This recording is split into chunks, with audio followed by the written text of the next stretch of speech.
तुम्ही लढवत असलेल्या महत्त्वाच्या खटल्यांपैकी एक संतोष देशमुख हत्याकांड प्रकरण आहे.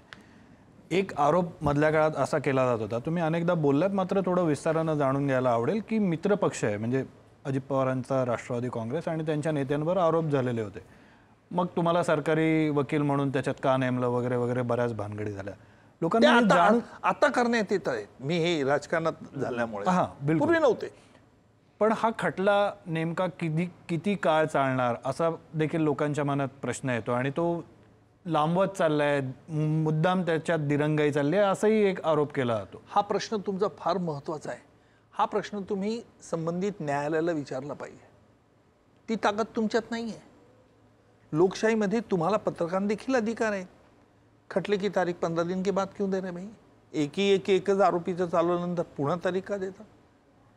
मी कोर्टाला सांगितलं होतं हे बीडच्या की तुम्ही 6 महिन्याच्या आत तुम्ही आरोप निश्चित केले पाहिजेत, जोपर्यंत तुम्हाला स्टे नाही तोपर्यंत. कारण मी तिथे जायचं बीडला आणि कामच होत नसेल, उज्ज्वल निकम आज गैरहजर आहेत, अरे काही कामच चालत नाही तर मी काय जाऊन करू? हे एक महत्वाचं आहे ना. काम जर चालत नसतील तर काय. आणि तुमच्या मनात ह्या प्रश्नामागे तुम्ही जी अपेक्षा व्यक्त करताय की उज्ज्वल निकमावर मित्रपक्ष म्हणून काही दडपण आहे, तेव्हा उज्ज्वल निकम कधी कोणाला घाबरत नाही. माझा जन्म हनुमान जयंतीचा आहे.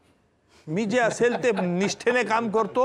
आणि हा खटला स्वीकारण्याच्या अगोदर मी देवेंद्रजींना स्पष्ट सांगितलं होतं की म्हटलं मी खटला चालवल्या घेतल्यानंतर देवेंद्रजींचं उत्तर होतं, मला गुन्हेगारी संपुष्टात आणायची आहे, सगळीकडची, एकाच कडची नाही, सगळीकडची.